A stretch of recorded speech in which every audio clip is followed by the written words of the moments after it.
The day I stopped being invisible. This story is planned as about 6 long chapters. People think humiliation is loud. It isn't. Real humiliation is quiet. It's the subtle smile that lingers a second too long. The glance exchanged across a room. The unspoken assumption that someone like you doesn't belong among people like them. That was the air inside the Whitmore ballroom on my son's wedding day. Polite, polished, expensive, and quietly cruel. I stood near the edge of the room, my hands folded around a champagne glass I hadn't touched. The dress I wore was simple, slate blue, tailored well enough to look intentional but plain enough to disappear. Around my neck hung a single strand of pearls that had belonged to my grandmother. No diamonds.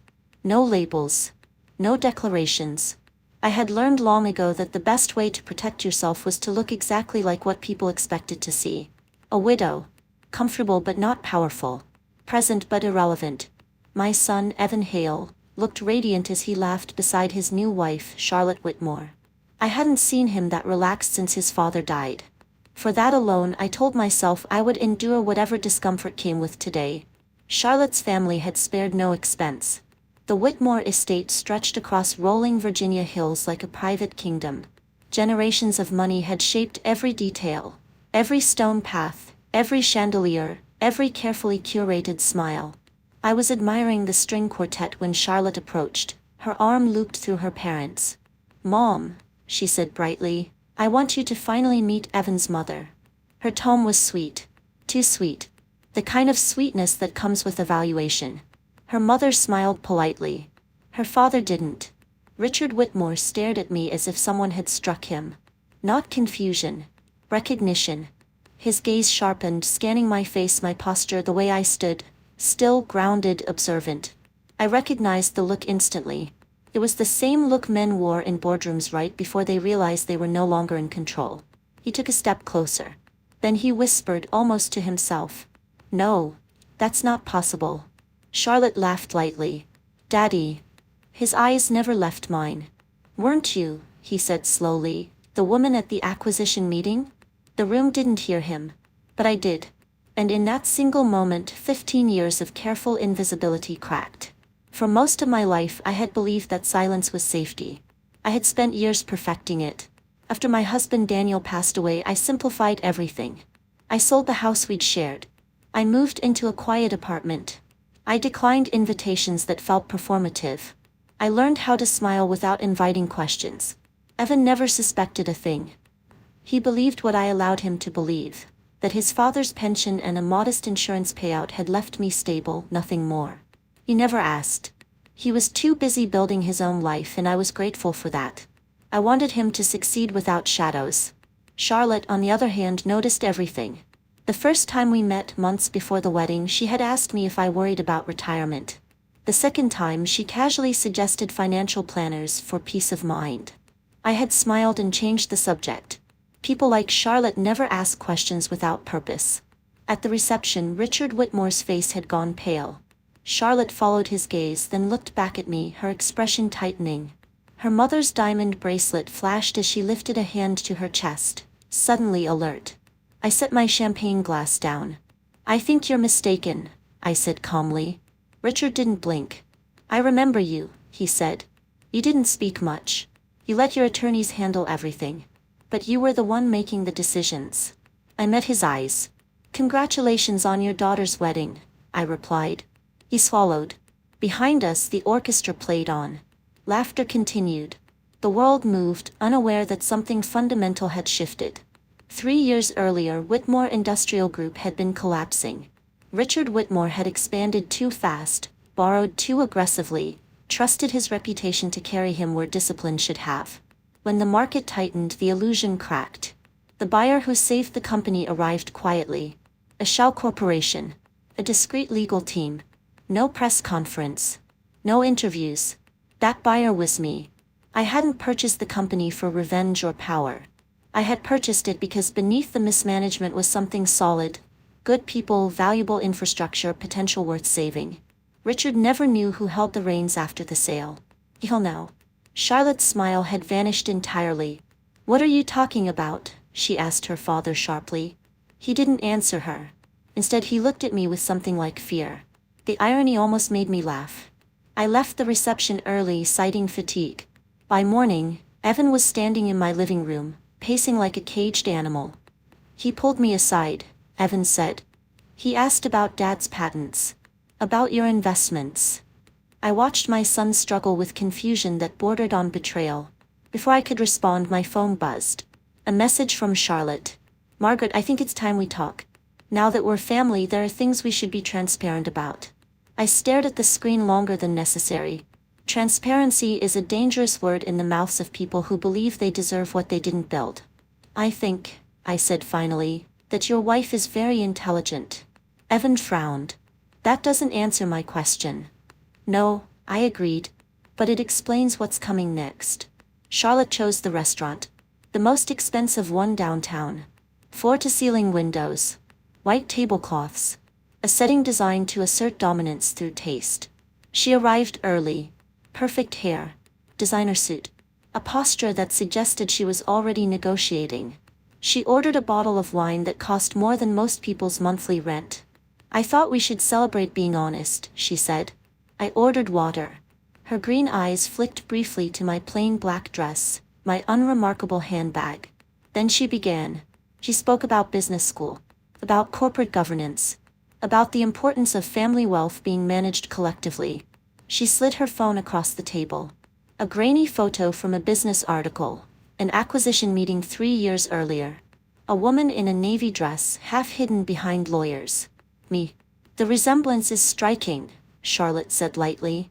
Wouldn't you agree? Evan stared at the image, then at me. The silence stretched. Mom, he whispered. I didn't deny it. Some truths once exposed refused to be put back. 3 days later, I sat across from my financial advisor, Leonard Price, watching him review documents with increasing concern. She's hired investigators, he said finally. I nodded. She's also consulted a firm specializing in family trusts and estate disputes. I nodded again. Leonard removed his glasses. Margaret, this isn't curiosity. This is positioning. Charlotte believed she had discovered leverage. What she didn't understand was that I had been building defenses since before she finished college. Leonard pulled up another file. There's more. Her family's finances are fragile. Their estate is heavily mortgaged. Their lifestyle is debt-supported. They were counting on future access to capital. He didn't have to say the rest. They were counting on me. That night, alone in my apartment, I laid out 15 years of records across my dining table. Daniel's invention. The patent sale. The investments. The compounding growth. What began as 25 million had grown methodically. Stocks, licensing agreements, renewable energy, biotech infrastructure. By the time Daniel died, the number had crossed 700 million. I had continued. Quietly. Carefully. I hadn't just accumulated wealth. I had built leverage. And now someone had mistaken my silence for weakness. The next evening, Evan and Charlotte arrived together. Charlotte carried a folder. She spoke of collaboration, of foundations, of shared governance, of doing what's best for the family. I listened. Then I asked a single question. Do you love my son? I said, for who he is, or for what you think he represents? The room went still. That was when I knew. Not just that this marriage was in danger, but that it had never been what Evan believed it was. By the time they left that night, the game had changed. Charlotte thought she was negotiating access. In reality, she had declared war. And I had never lost a war I didn't start. Silence, I learned, is never empty. After Charlotte left my apartment that night, the quiet that followed wasn't peace. It was calculation. The kind that settles in your bones when you realize someone has crossed a line they don't yet understand. Evan didn't stay long after she walked out. He stood by the door, keys in hand, eyes unfocused. I don't know what to think, he said quietly. That's honest, I replied. Confusion usually is. He nodded, then hesitated. Did you plan this? All of it. I looked at my son, the same boy who once cried because he thought honesty meant never holding anything back. No, I said. But I planned for the possibility. He left without another word. That was the moment I understood something irreversible had begun. Charlotte didn't wait. Within 48 hours, Leonard called me early in the morning. They're asking questions, he said. Professional ones. Who is they? I asked, though I already knew. Regulators. Not formally, yet. But someone has flagged your investment structures. Shell companies. Beneficial ownership. Reporting timelines. I closed my eyes. How deep? Deep enough to be intentional, Leonard said. This isn't curiosity. This is pressure. Charlotte had escalated. People like her never confront directly. They provoke systems and wait for consequences to do the damage. What's her angle? I asked. Leonard exhaled slowly. Force visibility. Force negotiation. Force a settlement. He paused. She thinks if she creates enough risk, you'll trade silence for access. Mistake. I thanked him and hung up. Then I did what I hadn't done in years. I made calls. There's a difference between wealth and influence. Wealth sits in accounts. Influence moves quietly through people. By the end of the day, I knew exactly what Charlotte had done. She had hired Aguilar and Cross, a private investigations firm specializing in corporate asset tracing.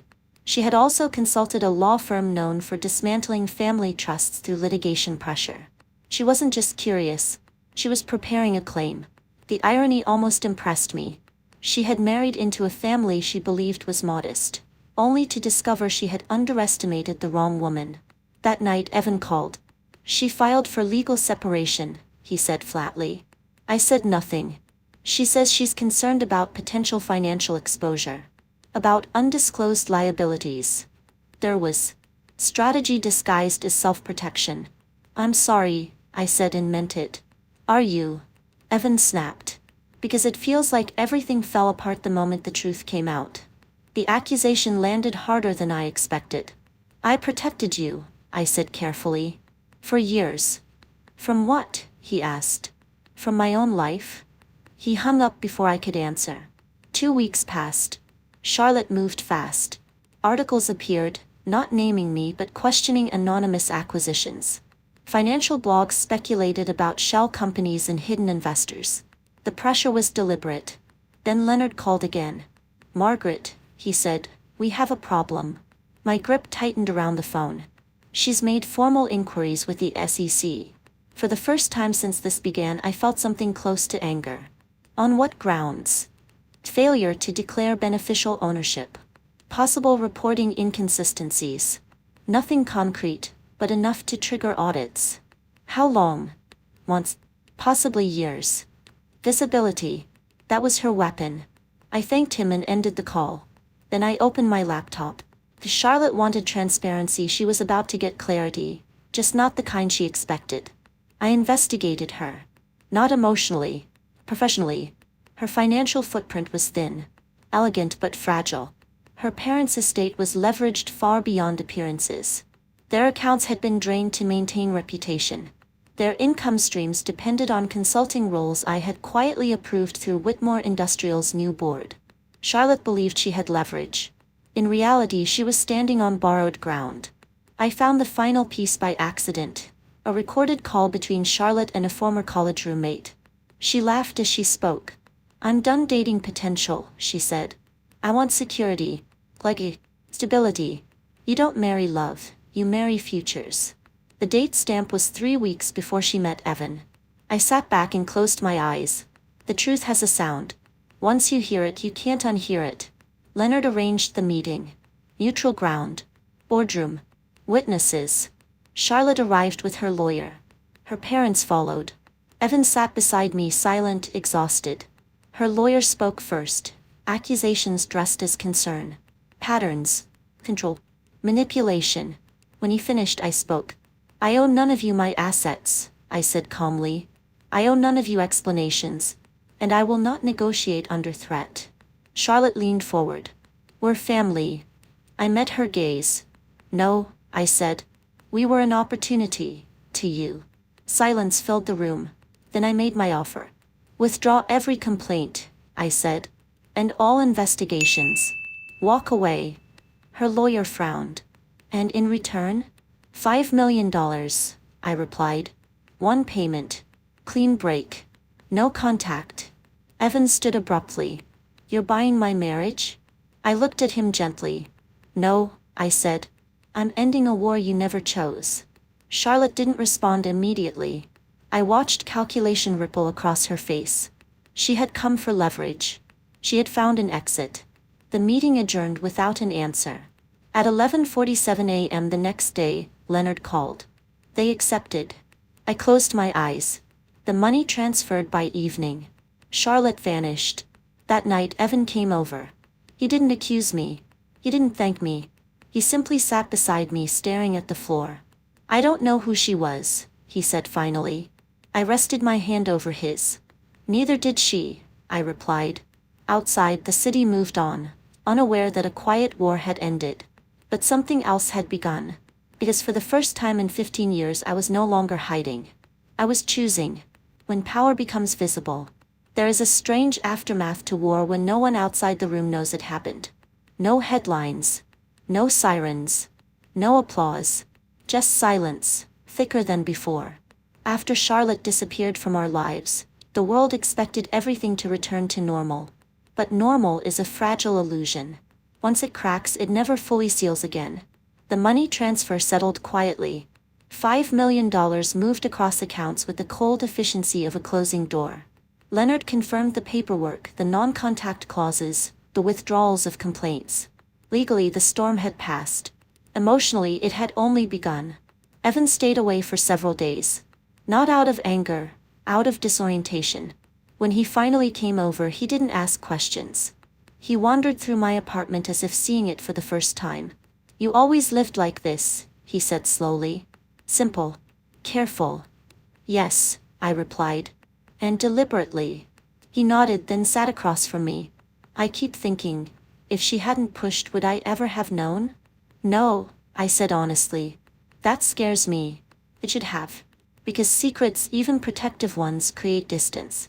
And distance, once acknowledged, demands reckoning. The investigations ended officially, but curiosity did not. Regulators are like sharks. Once they taste movement, they circle longer than necessary. Leonard warned me that while no formal actions would proceed, my name had surfaced internally. You're clean, he said. But visibility has consequences. He was right. Invitations began to arrive, discreet ones. Board seats. Advisory roles. Philanthropic committees. People who had always known suddenly remembered me. Power attracts attention the moment it's acknowledged. For years I had avoided that gravity. Now I had to decide what to do with it. One afternoon I visited Whitmore Industrial Group. Not announced. Not expected. Richard Whitmore sat across from me in his old office. No longer his, though he still pretended it was. He looked smaller than I remembered. Older. I never knew, he said quietly. You never asked, I replied. He swallowed. Charlotte believed. I know what Charlotte believed. Silence stretched between us. You saved the company, he said finally. You didn't have to. No, I agreed. I didn't. What happens now, he asked. That depends, I said standing. On whether you mistake gratitude for entitlement. He didn't respond. He didn't need to. That evening, Evan told me he had filed for divorce. No drama. No contest. Just a clean ending. I keep replaying everything, he admitted. Every conversation. Every moment I ignored. You trusted, I said. That's not a flaw. He smiled weakly. Feels like one. I shook my head. Only when it's betrayed. Weeks passed. The noise faded. One morning I stood at my window watching people head to work. Ordinary lives, ordinary worries. For the first time in years I felt restless. Invisibility had protected me. But it had also confined me. Daniel had once told me something I never forgot. Power in use turns inward. I didn't want that. So I made a decision. I sold the apartment. Quietly. And I left. Santa Fe welcomed me without curiosity. No one asked about my past. No one cared who I had been. I walked farmers markets, took pottery classes, listened more than I spoke. For the first time, my simplicity wasn't a disguise. It was a choice. I began sketching ideas for something new. Not a monument, not a legacy stamped with my name. Something quieter. Something useful. Daniel would have liked that. Evan visited a month later. He looked lighter. Not healed but moving. I met someone, he said hesitantly. I smiled. Tell me about her. She's a teacher, he said. She doesn't know anything about all this. Good, I said. Let it stay that way for now. He studied me. You're different. So are you. We sat in comfortable silence, watching the desert sky change colors. Some endings don't explode. They dissolve. As night fell, I realized something profound. Charlotte hadn't taken anything from me. She had forced me to stop hiding from myself. And that realization, quiet, steady, irreversible, was more powerful than any settlement. The weight of what remains. There is a moment after upheaval when the mind expects relief, and instead finds heaviness. Not regret. Not grief. Responsibility. Santa Fe gave me space, but it didn't give me escape. The desert has a way of doing that. Its quiet doesn't distract, it amplifies. Every morning, light poured through my windows with a kind of honesty that made reflection unavoidable. For the first time in decades, I wasn't reacting. I was choosing. And that terrified me more than any confrontation ever had. I rented a small adobe house on the outskirts of town. No gates. No guards. Just a courtyard with a single cottonwood tree that rustled softly at night. The neighbors waved without curiosity. They didn't ask what I did before. They only asked if I liked green or red chili. I liked that. Yet even here my past followed me, not in people but in habits. I woke early. I tracked numbers instinctively. I read market reports with my morning coffee, then closed the browser and reminded myself I had nothing to prove anymore. Old instincts die slowly. Daniel would have laughed at me. The idea of the foundation came to me not as ambition but as restlessness. I was walking through a small community center when I overheard a young man explaining his prototype to a volunteer. He spoke with the same mix of passion and uncertainty I had seen in Daniel years ago. Brilliant, underfunded, overlooked. I introduced myself. We talked for an hour. By the time I left, I knew what I needed to build. Not a legacy. A bridge. I called Leonard that evening. I want to set something up, I said. Quietly. He didn't ask questions. He never did. What kind of structure? Scholarships. Seed funding. Legal support for patents. No publicity. There was a pause. Daniel, he said softly. Yes, I replied. For him. The Hale Initiative was born that night, not on paper but in intention. Its purpose was simple. Find people with ideas and give them room to breathe. No boards filled with ego. No galas. No speeches. Just work. Evan visited again a few weeks later. He looked different. Not happy. Not broken. Divorce is finalized, he said simply. I nodded. She took the settlement and disappeared, he added. No calls. No messages. That's what clean breaks look like, I said. He studied me for a moment. Do you ever feel guilty? The question surprised me. About what? I asked. Having so much control, he said. Ending things with a signature. I thought carefully before answering. Control is never the goal, I said finally. Clarity is. Control is just what people see from the outside. He absorbed that quietly. One afternoon a letter arrived. Handwritten. Unfamiliar script. It was from Richard Whitmore. He didn't apologize. He didn't ask for anything. He thanked me. For saving the company. For protecting the employees. For doing what he could not. At the bottom a single sentence stood out. Charlotte always believed power was something you took.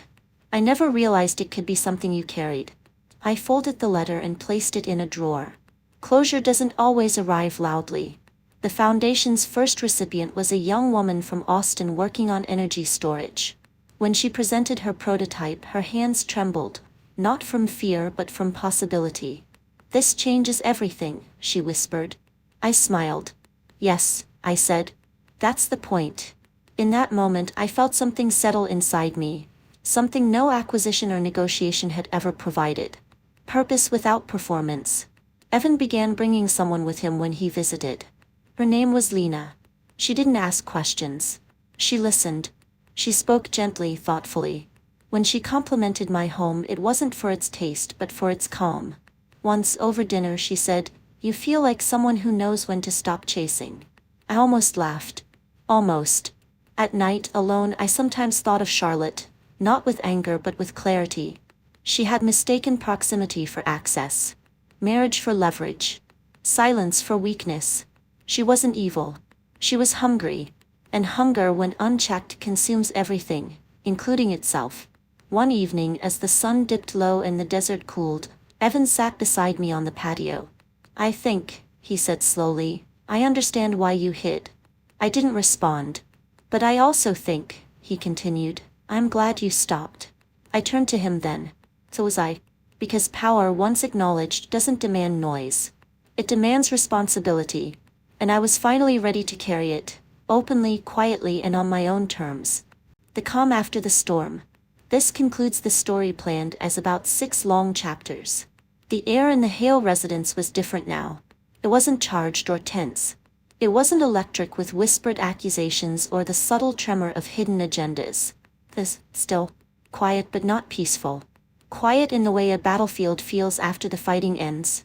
Not empty but filled with memory and the weight of what had passed. Margaret Hale, for the first time in 15 years, felt the kind of control that wasn't measured in balance sheets or legal leverage. She walked through her apartment in Santa Fe, sunlight slicing across pale wooden floors, reflecting on the tumultuous months behind her. Every decision, every carefully orchestrated maneuver had led to this: clarity, freedom, and, paradoxically, solitude. Evan had returned to his work and his life with a new understanding. He no longer saw the world as he had when he was a young man, blindly trusting appearances.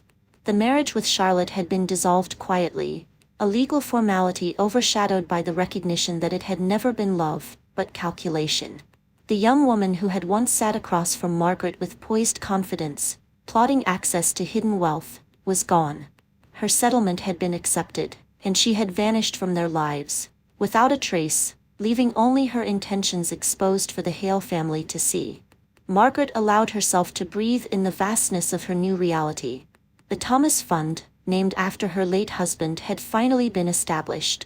Its mission was simple yet profound: to provide talented young engineers and inventors with the resources they needed to create, innovate, and change the world, without the interference of gatekeepers who measured worth in dollars rather than potential. It was the legacy she had wanted, not for notoriety, not for acclaim, but for impact. Letters began arriving slowly, from those who had benefited from her discreet philanthropy. A 19-year-old who had rebuilt a water filtration system for a rural village in New Mexico. A young woman whose renewable energy prototype now powered several schools. Margaret read each note and smiled quietly, realizing that the true measure of her life wasn't in what she had hidden, but in what she had enabled. Evan walked in one afternoon holding a cup of tea, his face calm but thoughtful. "Mom," he said, "I understand now. Why you did all of it. Why you hid so much. Why you fought, and why you stayed silent." Margaret looked at him, the same boy who had once questioned every secret, every hesitation.